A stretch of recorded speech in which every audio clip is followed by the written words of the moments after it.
जल चढ़ाना चालू कर दिया है, आप शिव जी का गुणगान करना चालू कर दिया है, आप एक बेलपत्र खाना चालू कर दिए, आप शंकर जी के मंदिर में जितने कदम चलकर जाते हो उसमें ना जाने कितने कितने पाप तुम्हारे समाप्त हो जाते हैं। तो शिव ने स्वीकार करा। मंदिर में, कथा स्थल पर, गंगा के घाट पर, संपूर्ण ब्रह्मांड में देखना, रोडों पर, डाकघर के सामने पेटी बनी होती है जिसको पत्र पेटी कहा जाता है। बोलो सही है कि गलत है? उसमें क्या डाले जाते हैं? बोलो बोलो, जम के बोलो। पत्र डाले जाते हैं। कथा में अगर कहीं लगी होंगी तो दान पेटी लगी होंगी, उसमें क्या डाला जाता है? जम के बोलो जरा। दान डाला जाता है। मंदिर जाओगे तो वहां भी दान पेटी मिल सकती है, गंगा के घाट जाओगे तो वहां भी मिल सकती है। तुम्हारे घर में भी एक पेटी होती है, कपड़े की पेटी, रकम की पेटी। पर तुमने कभी किसी जगह पर ऐसी कोई पेटी देखी है जिस पेटी पर लिखा हो पाप की पेटी, जिसमें पाप दान किया जाता हो, पाप छोड़ा जाता हो, पाप को रखा जाता हो? वो पाप की पेटी पूरे ब्रह्मांड में कहीं घूमकर आना, वो कहीं नहीं मिलेगी। दान पेटी मिल जाएगी, वस्त्र पेटी मिल जाएगी, रकम की पेटी मिल जाएगी, पत्र पेटी मिल जाएगी, गौचारे की पेटी मिल जाएगी, दान पेटी मिल जाएगी, शिकायत पेटी मिल जाएगी, और बहुत कुछ पेटियां मिल जाएंगी, पर पाप को रखने वाली पेटी नहीं मिलेगी। वो पाप को रखने की पेटी केवल 3 जगह है, एक गंगा का घाट, दूसरा शिव का मंदिर, और तीसरा शिव महापुराण की कथा। जब हम जाते हैं तो अपना पाप वहीं पर छोड़ कर आ जाते हैं। जब हम आप जाते हैं तो अपना पाप हम वहीं छोड़ देते हैं, हम अपने साथ में पाप नहीं रखते। हम जब भगवान का भजन करने के लिए गए, गंगा को नहाने के लिए गए, हमने गंगा की डुबकी लगाई, अपना पाप को त्याग दिया। हम भगवान की कथा में पहुंचे, अपने पाप कर्म को हमने त्याग दिया।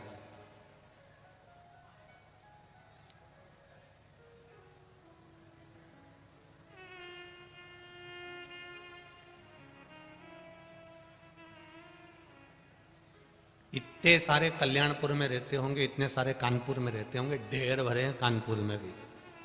ये 2-3 लाख ही हैं बस। अरे बोलो तो जम के, और भी तो होंगे। पर ये 2-1 लाख लोग यहाँ आए हैं, 2-2.5 लाख लोग यहाँ आए हैं, बाकी के तो कोई आए नहीं कथा सुनने के लिए। तो ऐसा है कि वोट डालने का अधिकार 18 वर्ष से ऊपर की आयु वालों को होता है, उसी तरह भगवान की कथा सुनने का अधिकार भी भगवान के भक्त को ही होता है।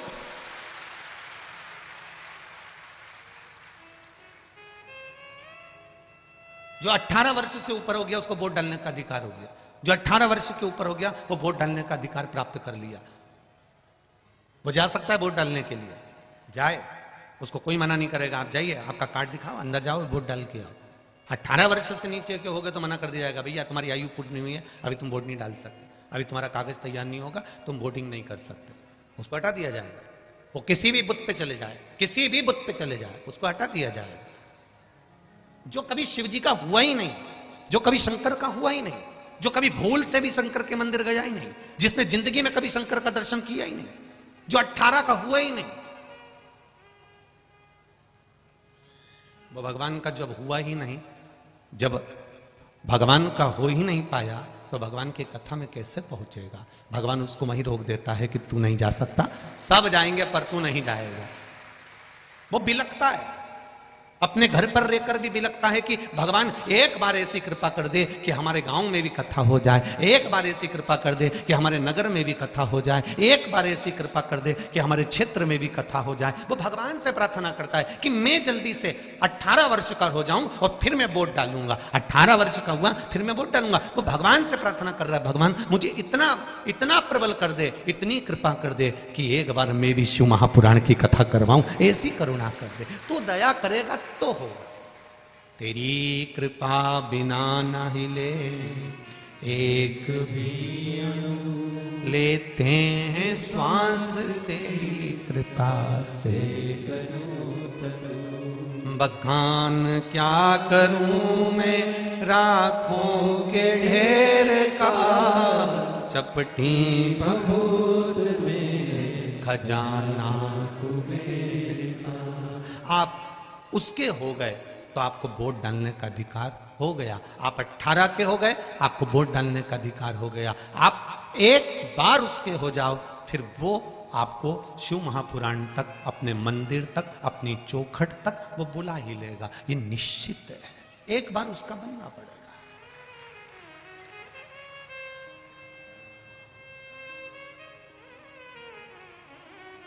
हम जब उसके बन जाएंगे तो जिंदगी की सार्थकता अपने आप प्राप्त हो जाएगी। हम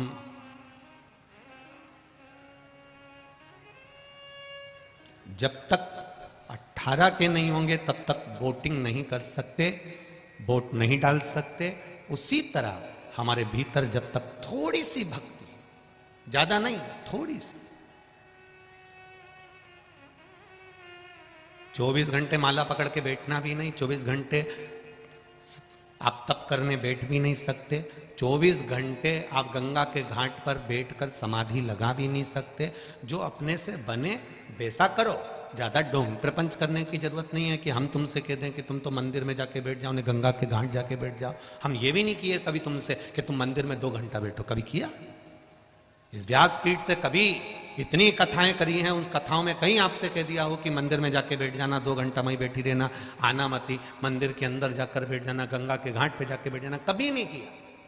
जितनी तुम्हारी शरीर की कैपेसिटी है, जितना तुम भजन कर सकते हो, ये भी भगवान नहीं कहता कि तुम 24 घंटा भजन करो। यहां तो शास्त्र करा है कि 24 घंटा भजन नहीं कर सकते तो कम से कम 12 घंटा करो। 12 घंटा नहीं कर सकते तो 6 घंटा करो। 6 घंटा भजन नहीं कर सकते तो 3 घंटा, बोलते जाओ जरा, करो। 3 घंटा नहीं कर सकते तो 1.5 घंटा करो। 1.5 घंटा नहीं कर सकते तो कम से कम 1 घंटा करो। 1 घंटा भजन नहीं कर सकते तो आधा घंटा करो। आधा घंटा नहीं कर सकते तो 15 मिनट करो। 15 मिनट नहीं कर सकते तो 5 मिनट करो। 5 मिनट भजन नहीं कर सकते तो 1 मिनट करो। 1 मिनट भी भजन नहीं कर सकते तो चुल्लू पानी में डूब मत। उसने 1 मिनट भी अगर परमात्मा के लिए नहीं निकाला तो फिर चुल्लू पर पानी में डूब के मरने के सिवाय कोई साधन है नहीं। फिर जी के करोगे क्या?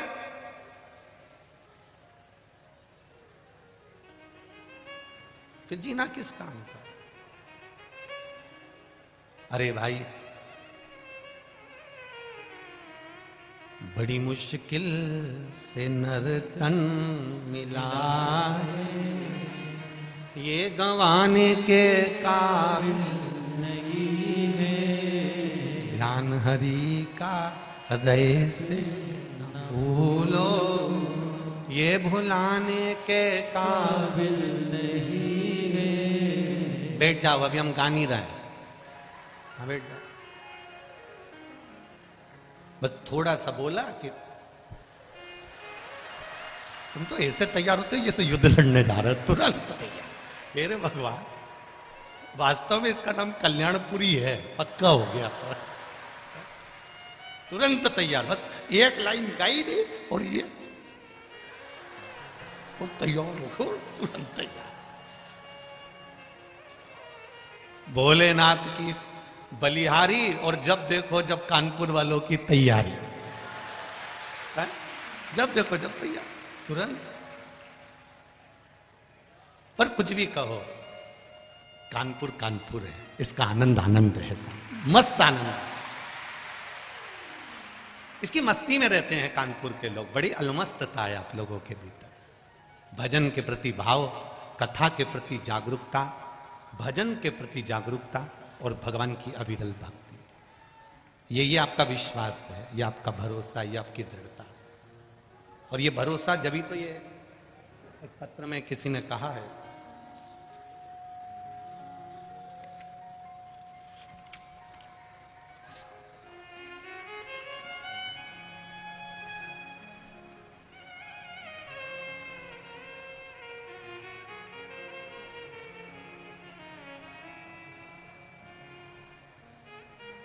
सरला शर्मा, विधानगर, बोदला, आगरा में रहती हूँ। कहीं बैठी हो तो हाथ हिलाइएगा। शर्मा, सरला जी शर्मा, कहीं बैठी हो तो हाथ हिलाइएगा। जहाँ कहीं बैठी हो, सरला जी शर्मा। जहां बैठी हूं हाथ अवश्य हिलाइएगा। मैं विधानगर बोदला आगरा में रहती हूं गुरुजी। मुझे ब्रेस्ट कैंसर हो गया था। मैंने उसका ऑपरेशन सितंबर के महीने में 2021 में करा लिया था।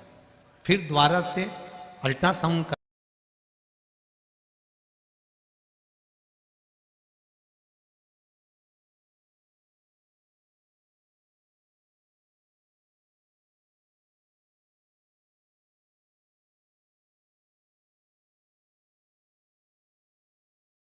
लेकर आ जाना। मेरी तबीयत बहुत खराब हो गई थी गुरुदेव।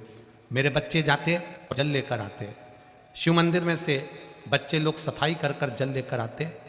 जल में पीती, बेलपत्र का सेवन करती। फिर मैंने वापिस डॉक्टर साहब से अल्ट्रासाउंड कराया तो डॉक्टर कहते हैं तुम्हारे लीवर के पास में जो बड़ी गांठ हो गई थी वो गांठ अपने आप गल चुकी है, अब वो गांठ नहीं है।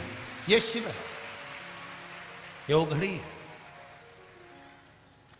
तेरी कृपा बिना न हिले एक भी अणु, लेते हैं श्वास तेरी कृपा से तनु तनु। इसको कोई दूसरा नहीं कर रहा है। आपकी अविरल भक्ति, आपका विश्वास, आपकी दृढ़ता, आपका शिव मंदिर में जाना, शंकर भगवान का गुणगान करना, शिव मंदिर में जाकर भजन करना, शिव मंदिर में जाकर एक लोटा जल समर्पित करना, यह भक्ति के बल पे मिला, कोई दूसरा नहीं दे सकता। तो जितने भी कथा को सुनने के लिए आए हैं, जितने लोग आस्था चैनल पर कथा सुन रहे हैं, जितने लोग फेसबुक पर कथा सुन रहे हैं, जितने लोग यूट्यूब पर कथा सुन रहे हैं, वो अपने स्मरण में रखें, ध्यान में रखें एक बात कि आप शिवजी की कथा सुनने में अगर लगे हो तो समझ लेना कि आप 18 के पार मतलब भगवान के हो चुके हो। इसलिए भगवान ने तुम्हें अपने से लगाकर रखा, तुम्हें भगवान ने अपना बनाकर रखा है, शिव जी ने अपना बनाया है। कई भगवान के नजदीक होने के बाद भी भगवान के नहीं हो पाते।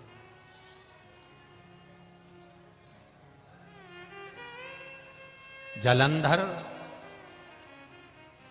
राक्षस प्रवृत्ति का था, असुर प्रवृत्ति का।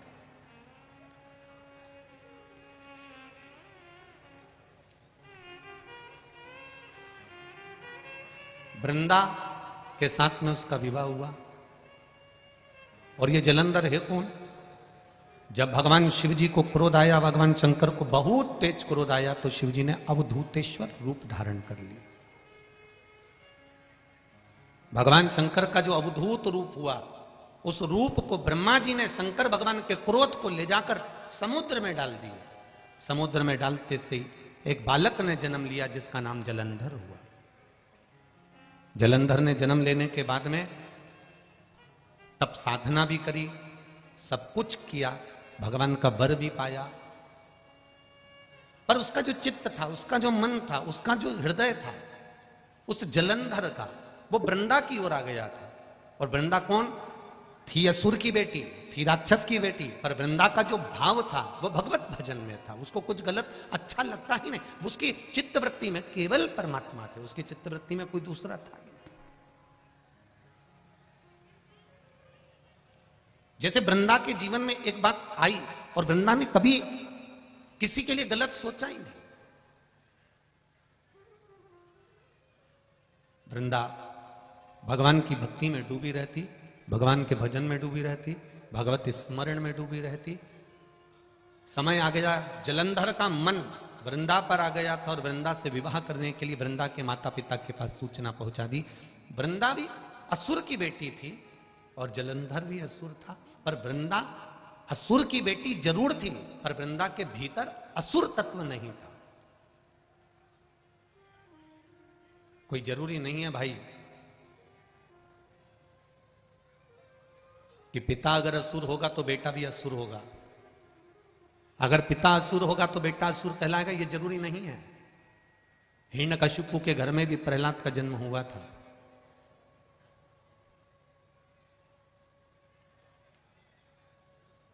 धधकता हुआ खंबा, इतना गरम खंबा जिसमें से आग निकल रही थी और खंबा एकदम लाल हो रहा था।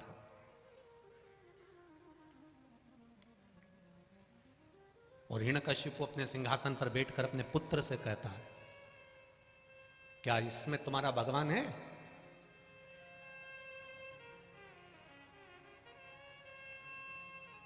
सुनी है ना भागवत जी में कथा आप लोगों ने?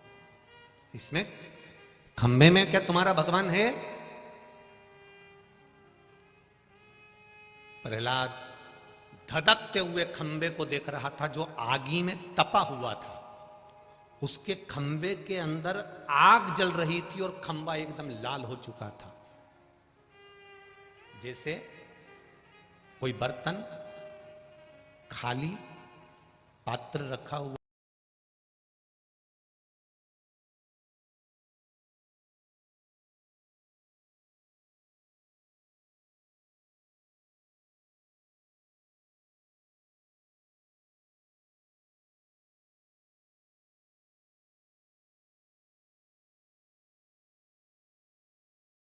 गले लग लो, एक बार अपने भगवान से जरा गले तो मिल लो।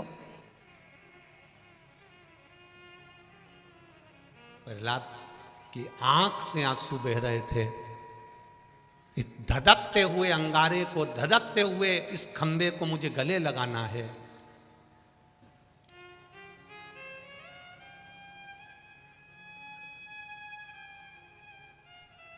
प्रहलाद के स्मरण में आया, एक बार मैंने किसी शिव मंदिर में देखा था, शिवलिंग के ऊपर प्रसाद खाने के लिए चींटी जा रही थी। प्रहलाद के मन में आया, तुम्हारे यहां भी जितने शिव मंदिर हैं उसमें कभी तुम प्रसाद चढ़ा के आ जाते हो, तो बोलो कभी कभी तुमने भी देखा होगा शिवलिंग के आसपास में चींटी लपटी रहती है, चींटियां चढ़ जाती है, चींटा चढ़ जाता है। मैंने देखा है कि एक शिवलिंग के ऊपर चींटी चढ़ रही थी। आज मुझे यह खंबा कम नजर आ रहा है, आज मुझे शिवलिंग नजर आ रहा है, पर वो चींटी तो नजर ही नहीं आ रही जो शिवलिंग पर चढ़ रही थी। वो चींटी नहीं दिख रही, वो चींटी मुझे नजर नहीं आ रही है कि वो चींटी गई कहां है। लोग गए, ये नहीं गई, सारे लोग वापिस आ गए। ये बाथरूम गई थी नहाने, पांव फिसल गया, निपट गई। मृत्यु मृत्यु है, 7 ताले में भी बंद हो जाओगे तो आएगी, ये निश्चित है। जन्म परमात्मा ने दे दिया है, शादी परमात्मा ने करा दी है, तो मृत्यु भी परमात्मा लिख कर भेजता है। आपको पहले भी कहा, माता के गर्भ से बच्चा जन्म लेता है। जब नाल कटती है, नाल कटते समय बच्चे के मरने की तारीख, तिथि, पल, घड़ी, नक्षत्र, समय, स्थान सब लिख दिया जाता है कि यह कहां जाकर मरेगा और कितनी बजे मरेगा और कितने पल पर मरेगा, कितनी घड़ी पर मरेगा। अब उस मरने वाले को ना तो सीहोर वाला महाराज बचा सकता है और ना कहीं का ऊपर से टपका हुआ भी बचा सकता है। लिख दिया तो लिख दिया, सीता जी का हरण होगा, मतलब हरण हुआ। क्यों हुआ? सीता जी कैद में क्यों पड़ी? एक चिड़िया को कैद में रखा था। कर्म के अनुसार भोग तो भोगना पड़ेगा, यह संसार का कोई व्यक्ति नहीं बचा सकता। हाँ, तो फिर गुरुजी कथा सुनने से क्या फायदा होता है? आप कहते हो कि बचा नहीं सकते, आप कहते हो, तो बचाएगा कौन?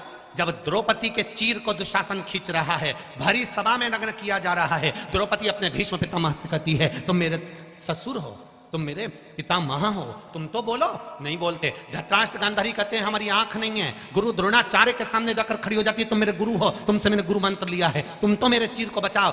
भगवान गुरुदेव भी मना कर देते हैं, मैं नहीं बचा सकता। पति साथ नहीं दे रहा है, गुरु साथ नहीं दे रहा है, सारे रिश्तेदार साथ नहीं दे रहा है। तब गुरु द्रोणाचार्य ने इशारा कर कर बुलाया, द्रौपदी मेरे पास में आ। द्रौपदी आकर बोली, गुरुजी क्या तुम मेरा साथ दोगे, मेरे चीर को बचाओगे? गुरुजी कहते हैं मैं तेरे चीर को नहीं बचा सकता, पर एक बात याद रखना द्रौपदी, मैंने गुरु मंत्र दिया था, गुरु तुझे नहीं बचाएगा, पर गुरुजी ने जो मंत्र दिया था वो मंत्र याद कर ले, वो तुझे बचा कर ले।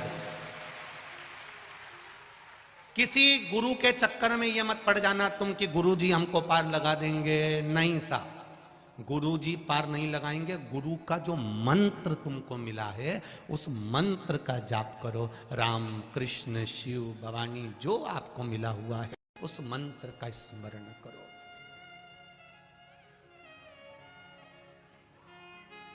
सिख समाज में सिख धर्म के अंतर्गत कितना सुंदर भाव कहा गया है कि किसी गुरु को पूजो ना पूजो।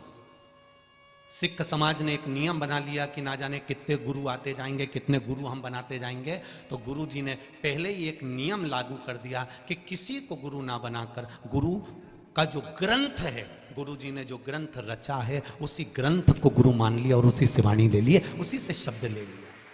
कहां चक्कर में पड़ रहे हो, क्यों जा रहे हो उधर उधर? भगवत भजन की ओर अग्रणी हो। राम नाम, कृष्ण नाम, शिव नाम, गुरु नाम जो तुमने लिया उस मंत्र की ओर अग्रणी हो। आज के जमाने में हम गुरु जी को पकड़ते हैं, गुरु जी हमको तार देंगे, गुरु जी हमको पार लगा देंगे, गुरु जी हमको ऐसा कर देंगे, गुरु जी हमको कुछ निकाल के दे देंगे। ऐसा गुरु जी कहीं से तुमको मिल जाए जो निकाल के हंडा दे दे तो हमको भी दे देना, कुबेरेश्वर धाम बना देंगे। बड़ा मुश्किल है, कर्म प्रधान है। कर्म करिए और कर्म के साथ में भगवान पर विश्वास करिए, भगवान पर भरोसा रखो, अपनी भक्ति को बढ़ाओ, अपने भजन को बढ़ाओ।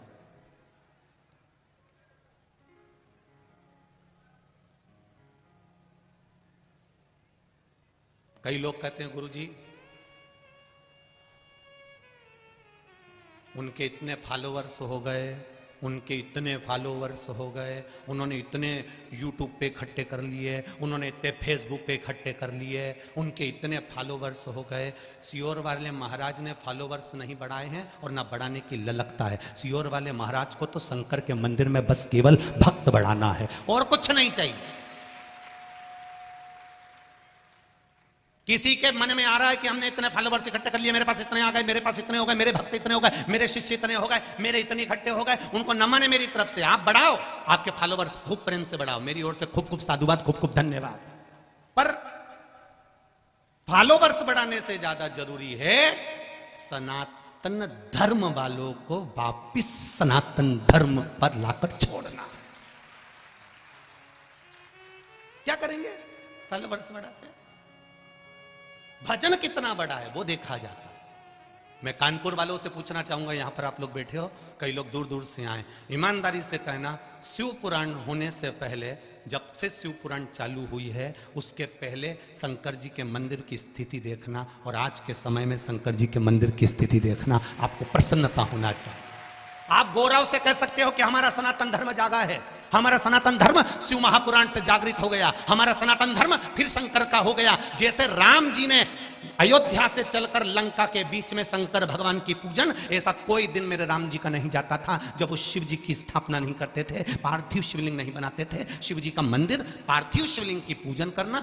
भगवान अयोध्या से चले थे तो लंका जाते समय राम पथगमन जो सरकार ने बनाया है, उस सरकार के राम पथगमन पर चलकर देखना, आपको शंकर जी के मंदिर मिलेंगे, राम जी के कम मंदिर मिलेंगे। राम जी के कम मंदिर, कृष्ण भगवान के कम मंदिर, देवी देवता के कम मंदिर मिलेंगे। अगर मंदिर मिलेंगे तो शिव जी के मिलेंगे। आप पूछोगे ये मंदिर किसने बनाया, तो कहोगे ये शंकर जी का शिवलिंग राम जी के हाथ का, ये कुंड राम जी के हाथ का, ये शिव ये राम जी के हाथ के, ये शंकर जी ये शिवलिंग राम जी के हाथ का। क्यों? क्योंकि राम जी जब चलते थे प्रतिदिन एक शिवलिंग का निर्माण कर कर रोज पूजन करते थे। पार्थिव शिवलिंग का निर्माण जब मेरे राम जी ने करा तो लंका का राज्य मिल गया, भगवान विष्णु ने करा तो बैकुंठ का राज्य मिल गया। आप अगर शिव जी का स्मरण करोगे तो आपको क्या कुछ नहीं मिलेगा? आप करो तो भजन। भगवान कृष्ण की 16,108 रानियां थी, एक भी संतान नहीं थी 16,108 रानियों से। गुरु गर्गाचार्य बाबा को बुलाया, गुरुदेव मेरे यहाँ 16,108 रानियां, संतान नहीं है, कुछ कृपा करिए। गर्गाचार्य बाबा ने कहा एक रानी के साथ में बैठकर 11 दिन तक शिव जी की आराधना करो, शिवलिंग का निर्माण करो, पूजन करो। भगवान कृष्ण ने एक रानी के साथ बैठकर 11 दिन तक शंकर की आराधना करी। एक एक रानी के साथ में जब 11-11 दिन तक आराधना करी, तब शंकर भगवान प्रकट होकर कहते हैं मेरे कन्नुड़ा, मेरे कन्हैया आपको क्या चाहिए? भगवान कहते हैं मेरी रानियों को संतान नहीं है। शिव जी कहते हैं एक रानी ने 11 दिन तक पूजन करी है, इसलिए एक एक रानी को 11-11 संतान होगी। 10 छोरा 1 छोरी, 1,77,186 भगवान शंकर ने भगवान कृष्ण को संतान दे दी। 1,77,186 बच्चे भगवान कृष्ण के घर में हो गए। हर रानी से 11 बच्चे होते थे, 10 छोरा 1 छोरी, भगवान शिव की कृपा से हो गए। तुम्हारे यहां संतान नहीं, जगत भर में रोती रहो, भगवान मैंने वहां से गोदी भरवा ली, मैंने वहां से ये करवा लिया। तुम शंकर के पास तो जाओ। जब भगवान कृष्ण शिव जी के पास गए तो उनकी रानियों को 11-11 हो गए, तो तुमको भगवान नहीं देगा? उस पर भरोसा होना चाहिए। तुम दुनिया पर भरोसा करते हो पर शिव पर भरोसा नहीं कर पाते। और जिसने भरोसा करा, जिसने विश्वास करा, ये पत्र अभी तो हम इतने ही पढ़े हैं, इतने तो पढ़े हुए, ये पत्र में, एक पत्र में आया, देखिए भरोसा देखिए।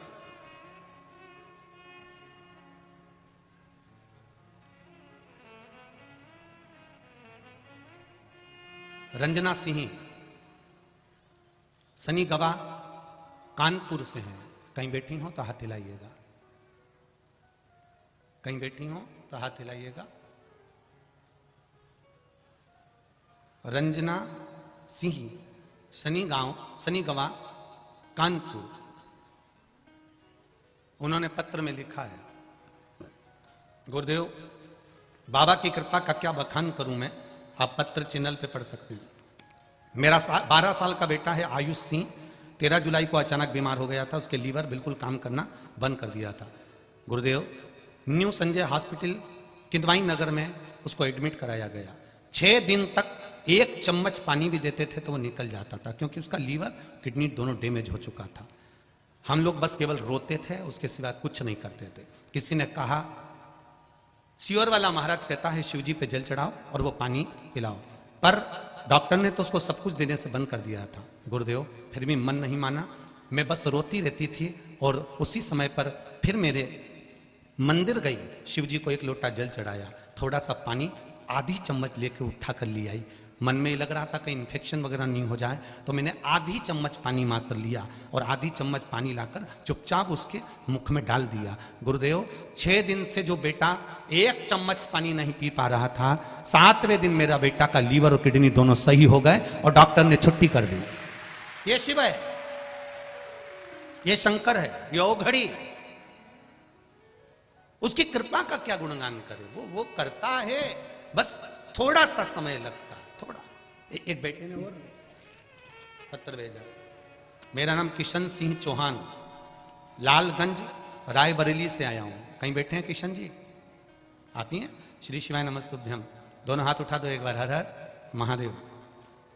मेरा नाम किशन सिंह चौहान, लालगंज रायबरेली से हूँ। गुरुजी शत नमन करता हूँ। शिव महापुराण का उपाय, उसमें पशुपतिनाथ के व्रत का क्या मैं बखान करूं, मेरे तो कुछ शब्द ही नहीं है गुरुदेव। बहुत दिनों से सरकारी नौकरी की तैयारी कर रहा था, लेकिन पेपर का जब परिणाम आता था तो कुछ नंबरों से नौकरी नहीं मिलती थी, आखिरी में टूट जाता था। सभी ने कहा कि अब तुम प्राइवेट जॉब ढूंढ लो, पर इतने में मेरी माँ आपकी शिव महापुराण की कथा सुन रही थी 2020 में।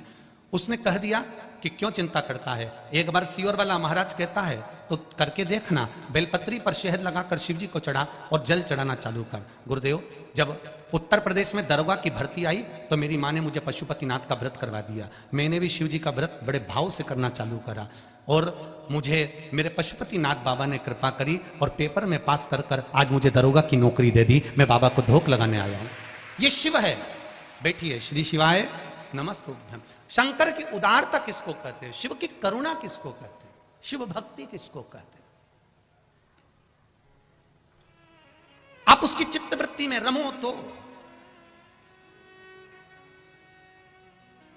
दुनिया के लोगों को कथा में भले भीड़ बढ़ाना पड़े, हमारा निवेदन है हमें ऐसे लोग कथा सुनने मत आना जिसके हृदय में शिव ही ना हो।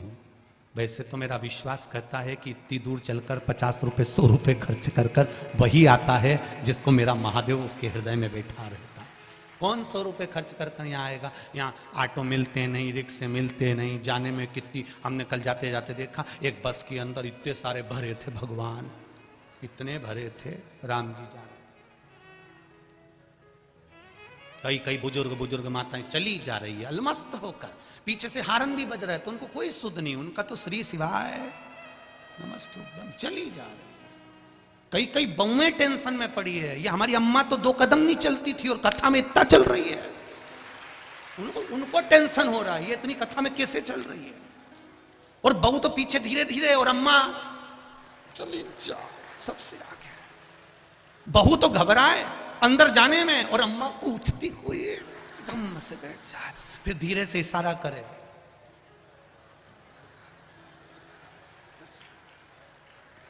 इतने में बउए के मम्मी इतने में तो सासू ने इशारा करा, तू चिंता मत कर, तू आ तो सही। और बहू इतने में आई हुई ने यहाँ कूचा यहाँ कूचा और उसको फिर बैठा लिया। धन्य से धन्य, धन्य है कानपुर के निवासियों, कल्याणपुर के निवासियों। आपको साधुवाद तक कहता हूं, धन्यवाद देता हूं। कल रात्रि को ठंड बढ़ गई, खूब ठंड पड़ी। रात को आपने भी देखा होगा ठंड का अनुभव। पूरी रात हर 3-3 घंटे में यहां पर कोई चाय ले लेकर आ रहा था और रात भर लोगों को चाय पिलाता रहा। उसको नमन करता हूं मैं, ऐसे दानवीरों को नमन करता हूं मैं। रात को चाय बनाकर लेकर आया। मुझे लग रहा था कि उसके पास में स्टील की केटली भी नहीं होगी तो प्लास्टिक की जो केन होती है पानी वाली, उसको भर भर कर ले आया। 4 लोग इधर खड़े हो गए, उधर खड़े हो गए। हमको जब यहाँ जो भक्त लोग रहते हैं उनके फोटो जब सीहोर जाते हैं, सीहोर से आशीष के पास आते हैं, तब हमको मालूम पड़ता है कि ऐसे ऐसे भक्त पड़े हुए हैं। आपके चरणों को नमन करता हूँ कानपुर वासियों, जो आप भक्तों की सेवा में लगे। परसों की बात है, कोई बिस्कुट के पैकेट ले आया था और पूरे पंडाल में लोगों को बांट रहा था। धन्यवाद दूंगा ऐसे लोगों को जो अपने धन का सदुपयोग कर रहे हैं। अंत तो वही है, जोड़ा जोड़ा जोड़ा आखिरी में यहीं छोड़ा। पर ये 2 हाथों से आपने जो आज इन शिव भक्तों के लिए करा है, मेरा महादेव 3 महीने में कितना देगा ये तो आप देख लेना, वो जान सकते। ये शिव भक्त और शंकर जाने। आप उस बोतल में चाय भर कर लाए हो, बाद में बाबा क्या देता है भरकर, वो मेरा कुबेर भंडारी जाने, मेरा शिव जाने, मेरा शिव, मेरा ओघड़ी बाबा जान। ये आपका विश्वास, ये आपकी दृढ़ता, ये आपका भरोसा। करो, खूब पुण्य कर लो। आज कथा का कौन सा दिन हो गया? 4। बचे कितने दिन? 3 में से 2 दिन काम के, 1 दिन तो आखिरी का रहेगा। सुबह जल्दी कथा हुई, शाम तक सब अपने अपने घर चले जाए। बच्चा कितना? 2 दिन करा, खूब सेवा करा। लगभग रात्रि को यहां पर 5000 से 10,000 लोग रात रुकते होंगे अंदाजे से। पर लोगों का विश्वास, भरोसा, और आओ इन भक्तों का कभी दर्शन करना रात्रि के समय पर। सब भजन में लीन रहते हैं, सब नाचते भजन गाते रहते हैं। इनकी भक्ति को देखो तो जरा, एक बार दर्शन करने का मौका मिले तो करो। इनके दर्शन का योग नहीं बन पाएगा कभी। खैर कानपुर वासी तो वैसी किस्मत वाले हैं, इनको तो 2 कथा मिली हुई है। एक कथा तो ये अभी हो गई और एक शायद जनवरी में होना चाहिए मेरे ख्याल से। कानपुर वासियों को तो बड़ा भाग्य लेकर आए हो तुम लोग। कानपुर वासी कोई साधारण हो क्या? बड़े भाग्यशाली हो। अभी एक मिल आप ही के यहाँ की है, जिन जजमान के यहाँ की कथा वो भी आए हुए हैं। जोरदार ताली बजाकर स्वागत करें। बहुत बहुत स्वागत। 2-2 साल पहले की कथाएं बुक है और बाबा की कृपा से एक कथा तो अभी आप लोगों को 1 जनवरी में शायद, कौन सा मैदान में है? एक जन ही बोलो रे बाबू। रेलवे ग्राउंड में कथा रहेगी बाबा की। बैठी है, साधु बात है। श्री शिवाय, नमस्ते। कौन सी जनवरी है? 13 जनवरी 2023 रहेगी। शिव कृपा, शिव की उदारता। वो पीछे एक माता नाच रही, बैठ जाओ वापिस। शिव कृपा, बैठ जाइए। कैसे कमल जैसा मुंडा खिल गया रहा तुम्हारा, तो बड़ी प्रसन्नता है, बड़ा आनंद। शिव कृपा बनी रहे आप सभी पर। तेरी कृपा बिना ना हिले एक भी लेते हैं श्वास, तेरी कृपा से करो